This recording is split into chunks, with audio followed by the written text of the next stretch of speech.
Good evening, folks. I'm just going to hang on for a second, see if there's anyone watching live. If you are watching live, I can see your comments if you are on YouTube. So it is actually the best place to watch. If you want to comment and ask any questions, the best place is to be on YouTube. I am going to see if we can watch on Facebook at the same time to answer any of your questions, but there will be a lag, and I have got pre-asked questions from people prior. So I'm going to be doing this once a month. And if you want to send in your questions, please send them in. Either DM me, you can come on live and actually have a conversation with me, or you can send it in anonymously or tell me that you want to be anonymous, and I will answer your question on this call. I'm going to do it once a month. I'm going to start sharing the dates prior. I've been a bit rubbish this time sharing when it's going to be. So I'm just going to get straight into it because I've got lots of questions that have been asked to me prior for the people that I have told that I'm going to be doing this. So the first question is from Julie. Hey, Julie, not sure if you're watching. So again, I can see that there's some of you watching, but I can't see who it is. So do put comments on. I've got Facebook open, so I can see Facebook if you comment there. And YouTube comments should come up here. So if you are watching, I'd love it if you could just put hello in either Facebook or YouTube, just so I can see that everything's working. And then I'm going to get started. This will be recorded as well. So you can catch up with it again. And if you are watching recorded, hi and welcome, and thanks for joining in on my money clinic, a place to come if you've got stuff you're like, why is this happening to me? What's going on? So first question's from Julie. And Julie said, I'm just going to read it out. It's probably much easier to do it that way, and then I can answer the question. So Julie said, I never seem to get any traction on paying off my debt. It's very common, Julie. I focus all my time and energy on it, but it just gets worse. I pay as much as I can on all my different cards and loans, but just can't get past the growing interest. So classic debt problem, Julie. And again, I'm not in a conversation with Julie. So Julie, when you watch this, if you've got further questions, please do message me and we can put more stuff in the comments and all the rest of it afterwards. Or do, send me a message while I'm saying this to give me more detail. That's the extent of the detail. So the red flags for me that you said is that you never get any traction paying off debt and you focus all your time and energy on it. So here's the thing, you get what you focus on, and you're focusing all your time and energy on your debt, which means you're probably worrying about it, thinking about the debt, focusing on the debt, feeling emotional around the debt. And what you've also said is you're paying as much as you can across all the different cards and loans, but you just can't get past the interest. So there's something that's really, really key. There's two major points that I talk about in my book, which is coming out in June, for anyone who doesn't know about debt, which is you get what you focus on. So if you're focusing on the debt that you have, ironically, you're going to get more of it. So you're going to feel like, well, I'm focusing on my debt, so surely the debt's going to get better and I'm going to sort it out. You need to focus on the debt enough to get it sorted, paying on a regular basis, and then you forget about it. So you don't look at it. You don't know what's happening with it. All you know is that you've set up standing orders so that it's paying off, okay? So if you're constantly looking at the debt, figuring out what to add, going across and paying a bit here and a bit there and not automating anything. So I guess the key word with debt is to automate, to set up and deal with what's there and automate it. So the first step is, if you haven't done this and you're in debt, and Julie, it sounds like maybe you kind of know what you've got because you've said all my cards and loans. The first thing is list your debt. So how much do you owe? Now, here's the other key things that most people that I deal with when they're in debt, they don't know because they don't want to look. So the first thing is you've got to look at your debt. You can't not look at the debt if you're in debt. You've got to look at your debt and you've got to deal with how much debt are you in? Which providers is it with? And the key piece of information, what is the interest rate of the debt that you've got? And even if you've only got one or two debts, or you've got like little bits and pieces, you're listening to this going, well, I'm really on any major debt, it's no big deal. It's like, what is it? The number of clients I come across who they're living in their overdraft, don't class that as debt and don't think it's a big deal. And then they look and they realize that actually, if you're in your overdraft, it's just like being on credit card debt. It just doesn't feel the same because of the way that the banks kind of list it and how it all works. So list the debt. How much is it? Which bank is it with? What's the interest rate? How much are you currently paying monthly? What is the minimum that you could pay? Okay. And is there any way of stopping the interest rate growing? Okay. So, it's really like taking an inventory of your situation, dealing with your situation and how bad it is. Do you need to get into communication with the banks? Do you need to get into communication with the people that you owe money to say how much you can afford, what you can do, all of that world, okay? Now, once you've done that, you've got to move the debt around so that you move it onto the cheapest possible debt that you can, right? So that means, it might mean consolidating, it might mean borrowing money from friends and family. Do you know the number of people I know, they go, oh yeah, my parents offer to pay it, but I can't deal with my parents paying off my debt for me. It's like, they don't pay it off and you don't pay them back. If you've got friends or family who are offering to help you pay down your debt, it doesn't mean they're doing it for free, but allow them to help you so that you remove interest rates, basically, so you can freeze the debt as it is. The worst thing in the world is to have compounding, which is usually what we would call the eighth wonder of the world when it's on investment. If you've got compounding on debt, it's working against you. So you've got the eighth wonder of the world actually working against you with your debt. So instead of getting interest on your savings interest, you're getting interest on your debt interest. So the original money that you had is growing. And if you're not paying it fast enough, it can grow faster than you're paying it. So you're actually not even paying enough to start chunking off the original debt. So you've got to move that debt around. And here's the thing.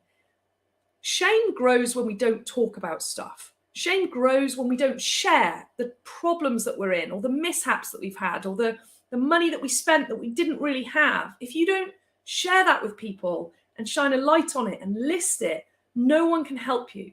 And very often there will be people in your life that will go, Jesus, I didn't realize that. Like, that's no big deal to me. It might be 500 quid. It might be 5 grand. Look, it might be 50 grand, but they might go, look, I can cover that and you can pay me and you can pay off the debt, not be paying the interest, okay? Now, if you're in that situation, how amazing is that? If you're not, you need to know what your credit score is and be searching for cards and loans and things that are cheaper than what you've already got. So it's the first stage in debt management. First stage, list the debt. Second stage, find a way to get that debt cheaper. And the only way you can do that is if you know how much the interest rate is, what the kind of pitfalls of the current debt you're on. Now, I know plenty of people as well who they go, well, I'll get an interest-free credit card. And then they're playing ping pong with this interest-free credit card again and again and again. So they are paying off, getting the debt onto interest-free credit card, paying maybe the minimum amount, which is usually just a few quid, and then pinging it again onto the next interest-free credit card and never actually clearing the debt. Okay, so I'm going to come on to this in a second, but Julie, as and when you watch this, and again, send me in any further detail that I've got, because all I've got is that you're never getting past your debt. So list the debt, move the debt to the cheapest places as possible, including friends and family, and you can even pay them an interest rate. If you've got friends or family who've got savings in the bank earning them nothing, and you've got credit card debt at 20-30%, pay a family member 5% for the money sat in their bank, at which point you've got some chance of paying the debt down without it growing past, doubling, tripling, all of that world, okay? So it's really important that you move the debt. The other thing is, if you move the debt and you're borrowing from friends and family, have agreements like you would with the bank. Sign a contract. Get a free agreement off the internet that says, I owe you this much, I'm going to pay you this much, this is when I'll pay it back. And then honor what you say you're going to do. And this is kind of really helpful for the people who come to me going, how do I get investment money? It's the same. Have contracts, do what you say you're going to do, pay it when you say you're going to do it. Okay. Now, I'm going to repeat this because it's important for people to get. So list the debt, manage and move the debt to the cheapest places possible. Third thing, this is really key. So this is going to help I focus all the time and energy on my debt, but it seems to get worse. You've got to automate paying that debt. So you've got to have a manageable amount. You need to pay the highest interest rate debt off first, okay? Paying across the board of lots of different pieces of debt is never going to work, okay? Because you never really get a win. You never go like, yes, I've paid that off. If you've got multiple debts here, there, and everywhere, and you haven't managed to consolidate them all into one, take the highest interest rate first and pay as much off that of the money that you allocate to pay down debt, whilst paying minimum payments on everything else, okay? Once you've paid that debt off, take the amount that you were paying there, to the next most expensive debt. And you keep going like that until all the debt is gone. And here's the key. You've got to automate it. So you stop focusing on the debt. You focus on the debt enough to deal with it. You focus on the debt enough to have those hard conversations with friends and family to go, do you know what? I kind of messed up and I've got this debt and I'm not sure what to do and I need some help. So the other thing is get help. Tell someone else about it. The worst thing in the world with money and mistakes about money is when we don't talk about it. Okay, so I'll say it again. List the debt, order the debt, move the debt onto the cheapest ways possible, automate paying down the debt with the most expensive interest rate first, not the biggest debt, the most expensive interest rate. And then as that pays off, move that payment to the next one, automate it, forget about it. Okay, there's another piece to this that's really key, Julie, who asked this question, which is, you said I never get any traction, so that's going to give you some traction. It's going to change your focus. You now focus on making money. You now focus on getting the money in. You now focus on all of the positives of what the debt's actually trying to teach you. And this is the biggest thing that people miss. They focus on the debt. They worry about the debt keeps growing. They never get any traction. You have to do everything you can to automate paying off the debt and then leave it behind. It's like the debt's this way. We're now going to focus this way. And we're going to bring in money. We're going to work on pay rises. We're going to do all of this kind of other stuff. And in fact, we've got a question in a little bit from George. How do I get a pay rise? So perfect pivot, right? From one question to the next. As soon as the debt is automated, you've got a chance to focus on other stuff. Now, there's another piece to this about working out how much to pay off.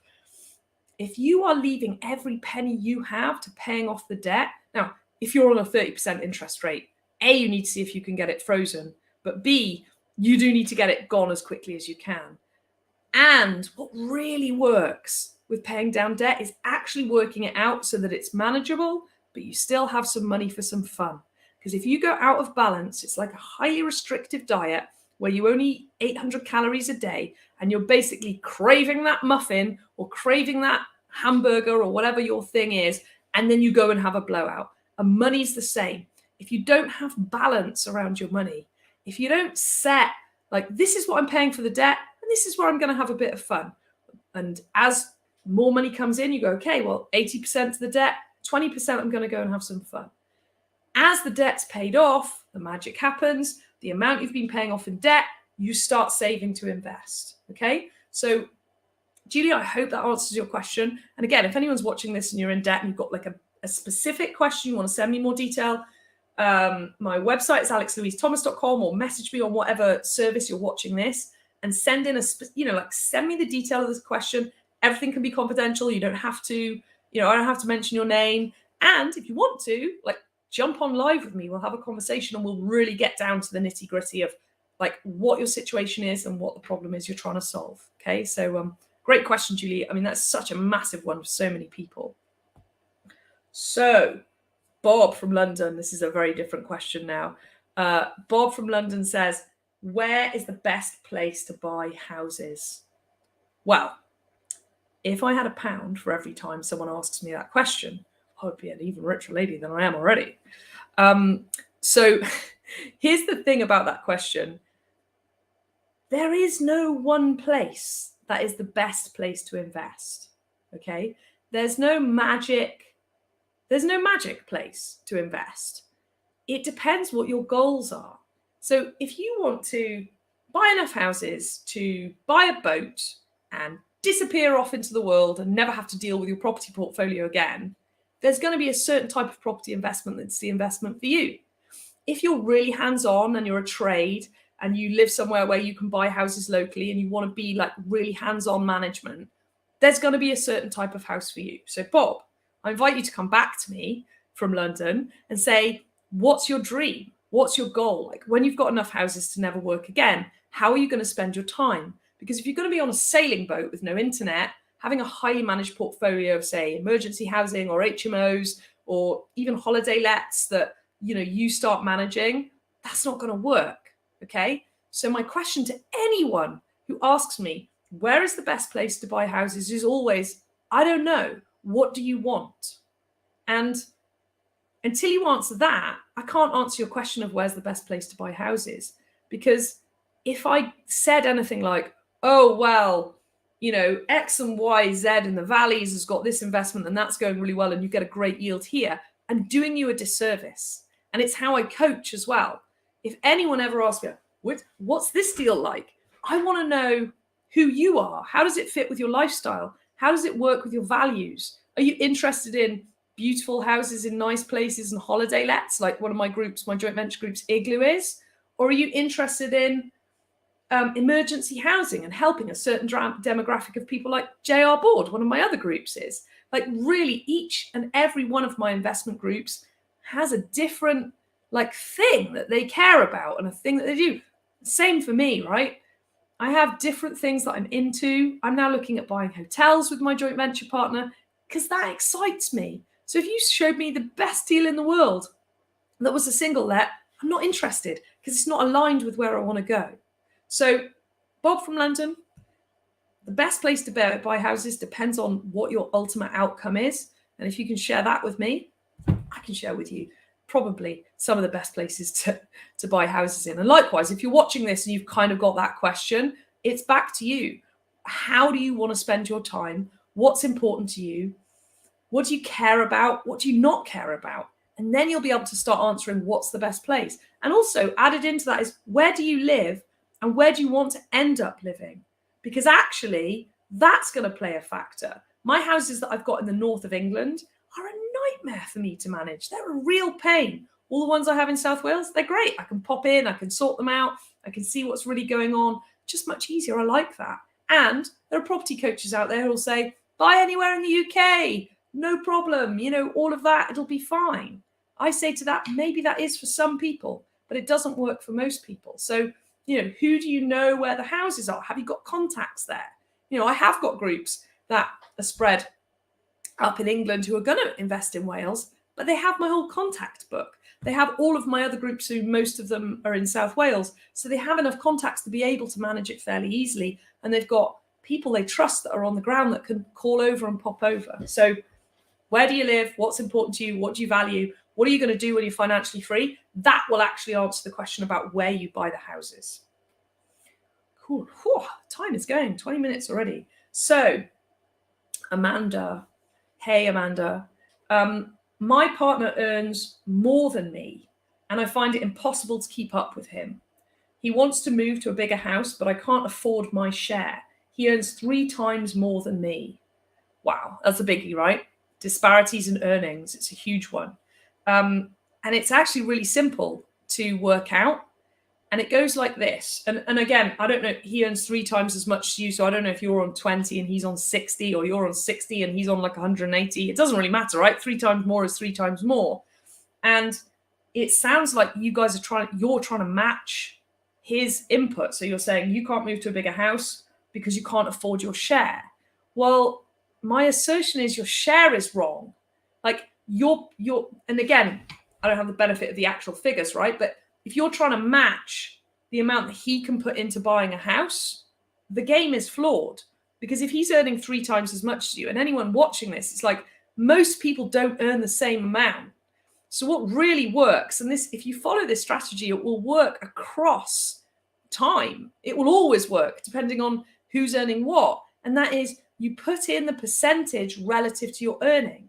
So Amanda, if your partner is earning 3 times more than you, then they put in 3 times more into whatever you guys are doing.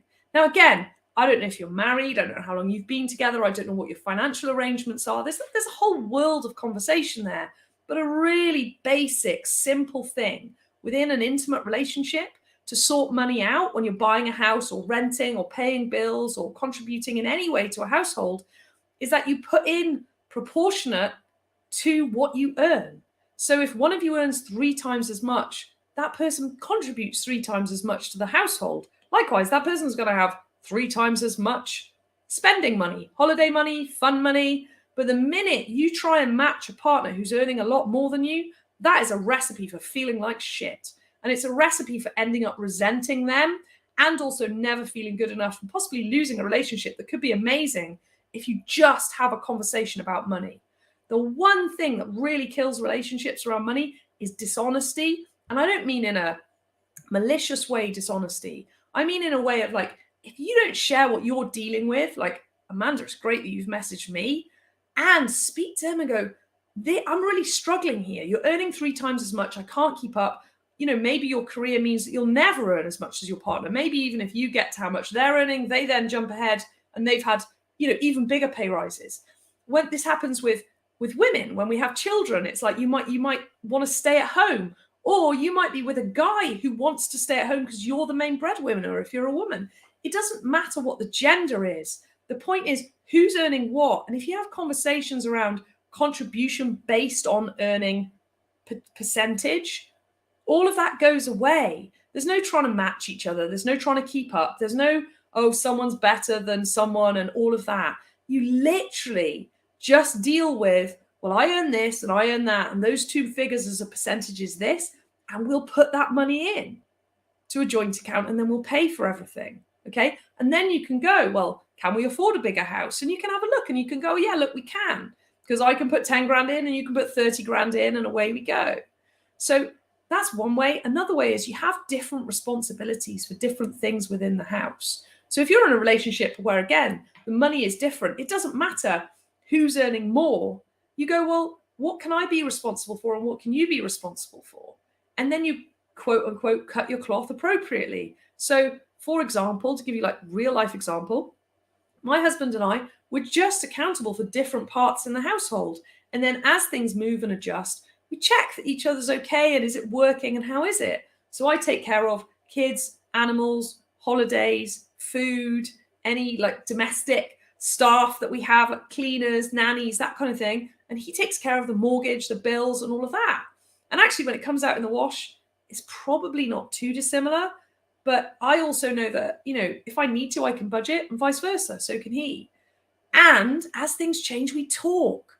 If you do not talk to each other in a relationship about how your personal financial situation is, and more importantly, how you're feeling about money, you've got no chance to share and work things out. And then guess what? Resentment builds up. And then guess what? That's how relationships end. Relationships end when there's resentment and when people don't talk. So please, I implore you, if you're watching this and you have earning disparity within your partner, or if you're watching this and you've got kids who are living at home, this is another big one for me. It's a bit off topic, Amanda, because I know you haven't said about having kids. If you've got adult kids living at home, or kids who are not in education anymore, who can or could be working, and you haven't up-leveled the conversation about the household's finances and who contributes to what, especially if that you are a couple and only one of you's working, and that person's now taking on the pressure for several adults worth of consumption within a house, that is just a recipe for disaster, resentment, upset, heartache,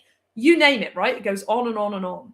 So please talk about money, and please contribute into your household according to percentage based on what you earn, based against each other, so that you have a chance, so that the younger ones in the house, if this is about having children, can contribute in a way that really works, that takes the pressure off the adults and vice versa. And also, if you're within a couple and one of you has an issue, let's say you're self-employed and your business doesn't work, or we've just had COVID. I mean, how many people, now watching this, you've just had major shifts in earnings because you were made redundant, or you got sick, or your business took a turn for the worst, or guess what? You got a pay rise, your business took a turn for the better, you've earned more money, you changed jobs, and all of a sudden you doubled your income.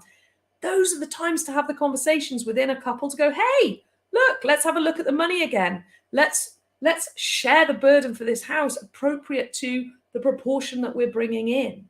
And then you've got some chance to really talk about stuff and have money that works. So Amanda, I really hope that helped. And again, please DM me if you're listening to this and you're like, yeah, my situation, that kind of works, but it doesn't. I'm not sure. And a yeah, but what if? You can comment now on YouTube and I'll see it. If you're watching on Facebook, I can't see the comments through StreamYard. If you have my number, then you can message me on WhatsApp. That's fine. And my number is on my website, which is alexlouisethomas.com. My number's on there. Send me a WhatsApp message. I'll open WhatsApp, just check that, see if anyone's messaging.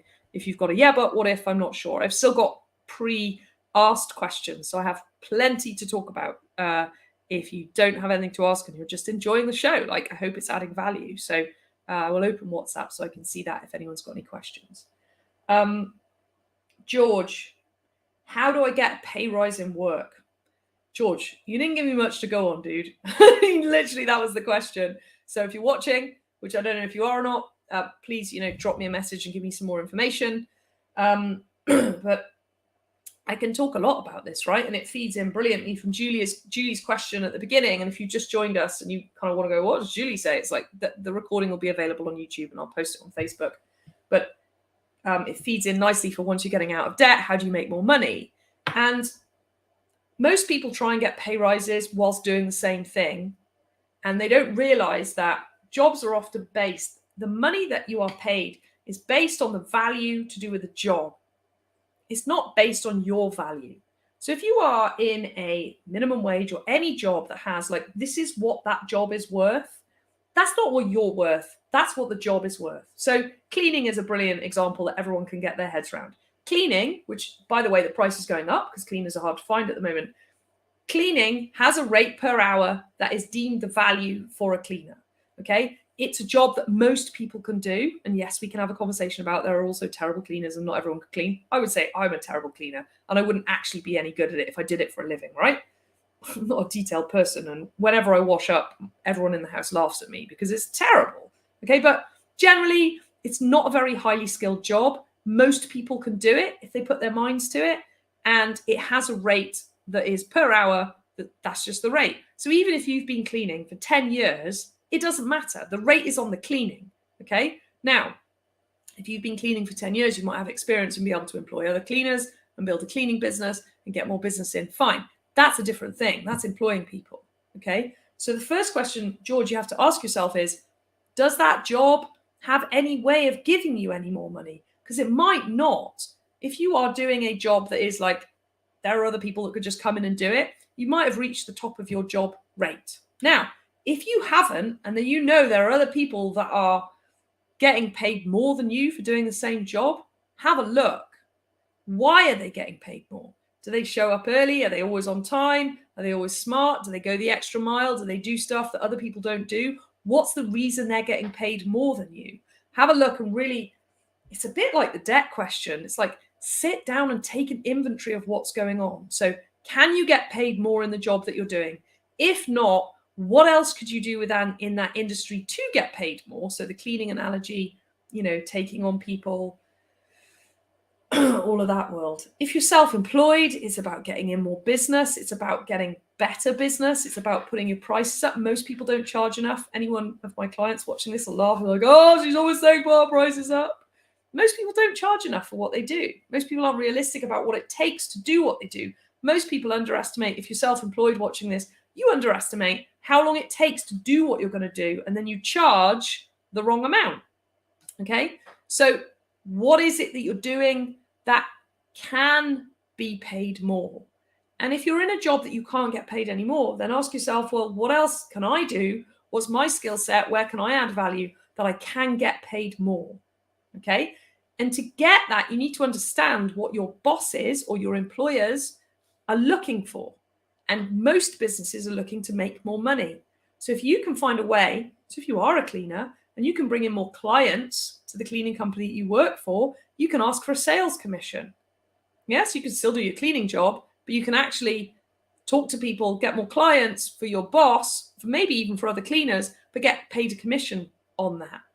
You can do overtime, or you can do the jobs that no one else wants to do. You can move jobs. One of the best ways of getting a pay rise is to actually leave and move jobs. Staying in the same job and trying to get a pay rise is much harder than leaving and moving.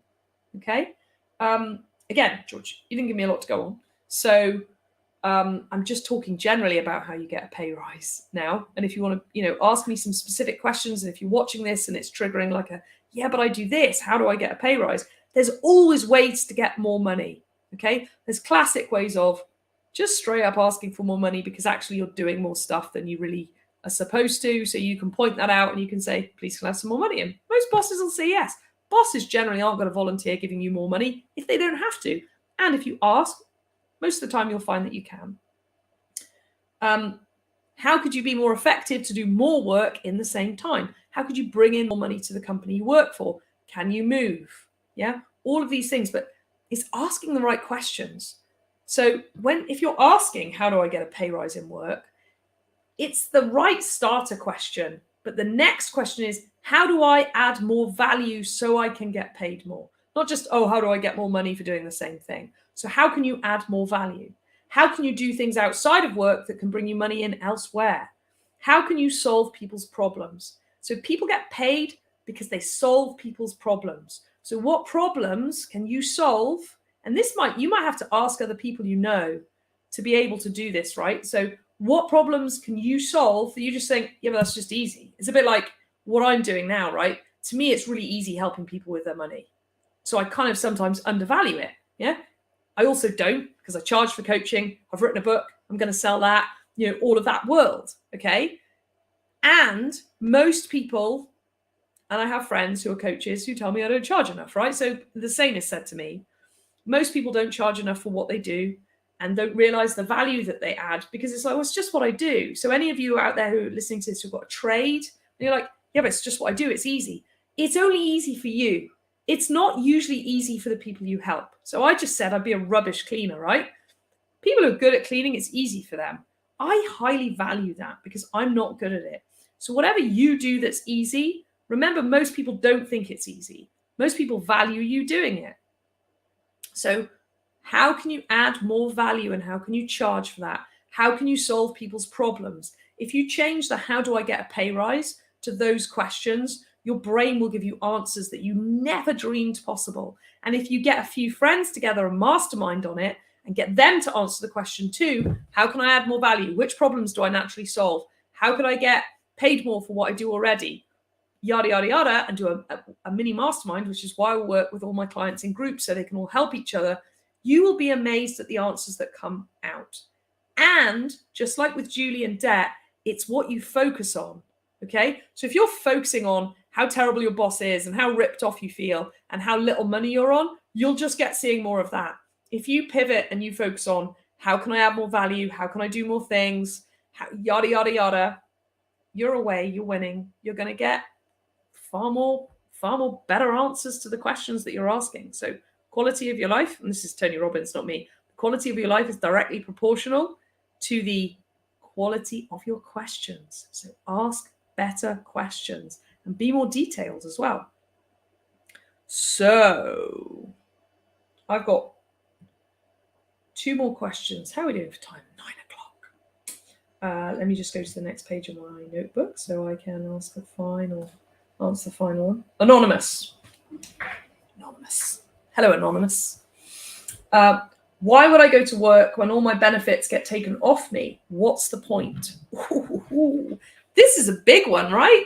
And this is not just for people who are just on like complete benefits. This is for anyone who gets any form of benefit payment, whether it be sick pay, disability benefit, universal credit, for any reason, just because the job that you're in is not very highly paid, therefore you're deemed to be allowed to have universal credit. The number of people that are in work that get universal credit now is huge, and it's a massive question. So here's the answer, and I really hope you watch this, Anonymous, and if there's any other further questions, please get in touch.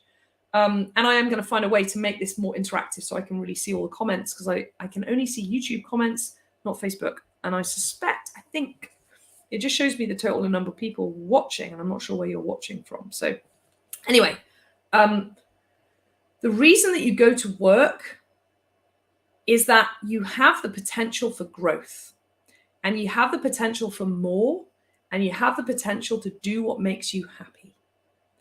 And when you're getting paid on benefits, whether that be a top up with universal credit or full benefits or sick pay or whatever that benefit is, my assertion is, and remember folks, this is general information, like general things now, okay? If this isn't relevant to you, chuck it out. It's not true, everything I say. This is just a generalization about the situation that happens to all of us when we are getting paid some form of regular payment for no value exchange. And what happens is we go, but if I go to work I'd get paid the same amount, but I'd have to go to work all week. So what's the point? That's basically what this person's saying, right? Well, here's the thing. Yes, you'd have to go to work all week. And it's about the potential of what's possible from that.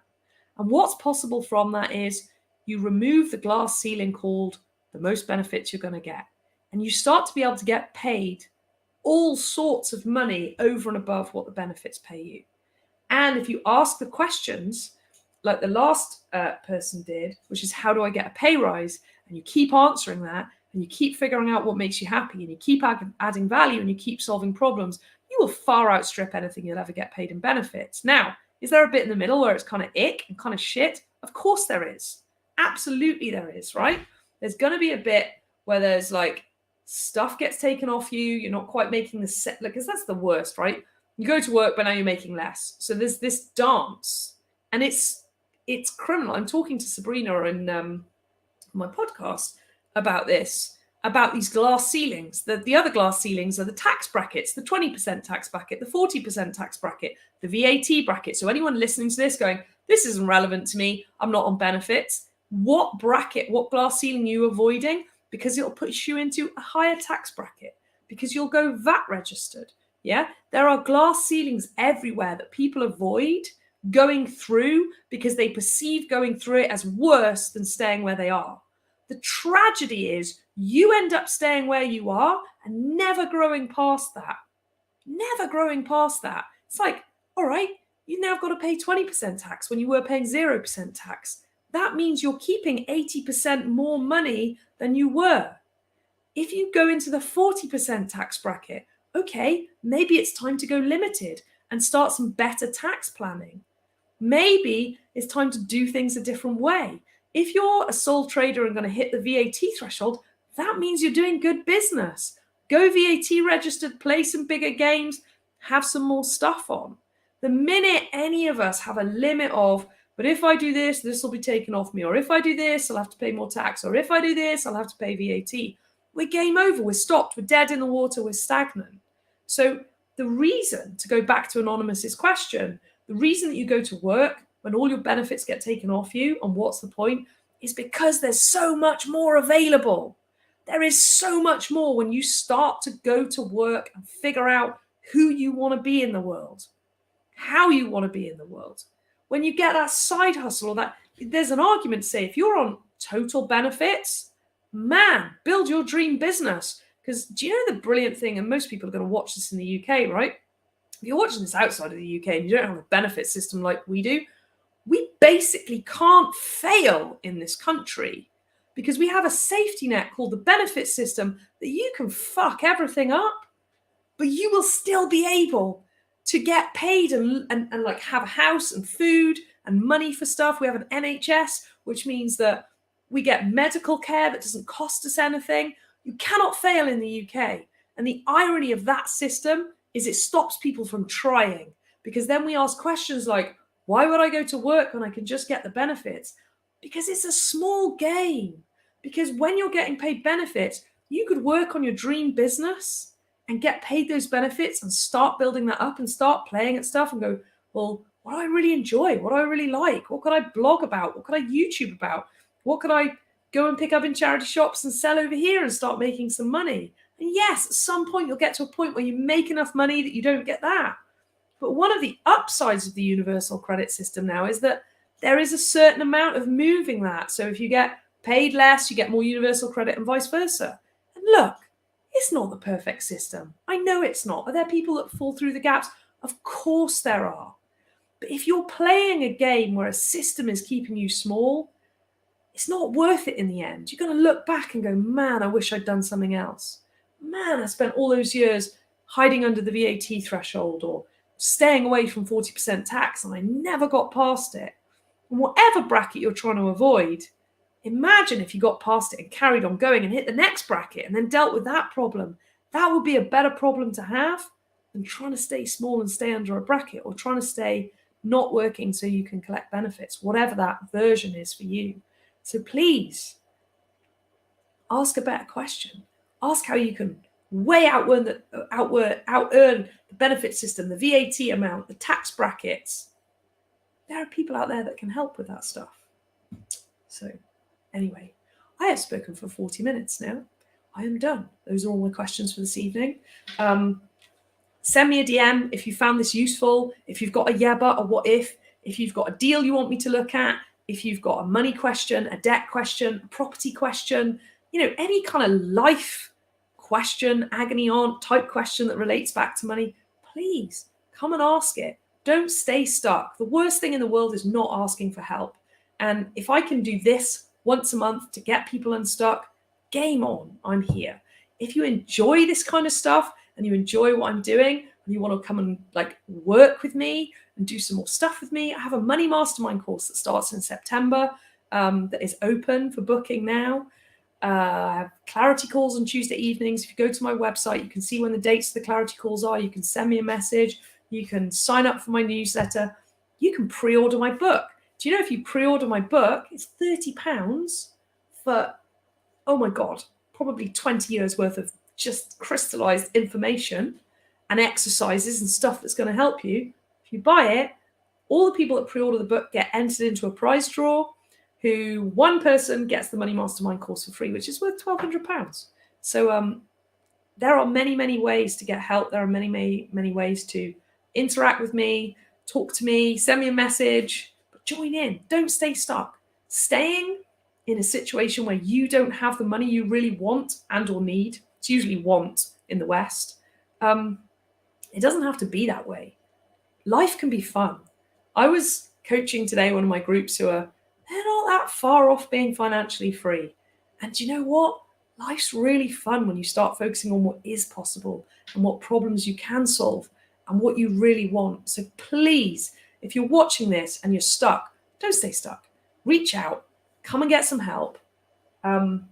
Join in on these conversations. Send me a message. I am on Instagram and stuff. I don't spend a huge amount of time on there, but get in touch. Don't stay stuck. Big love, everyone. Thank you for anyone that watched. Thank you for watching, your time, your attention, your questions. So thank you to the 5 guys that sent in questions prior to this. Big love. And again, don't stay stuck.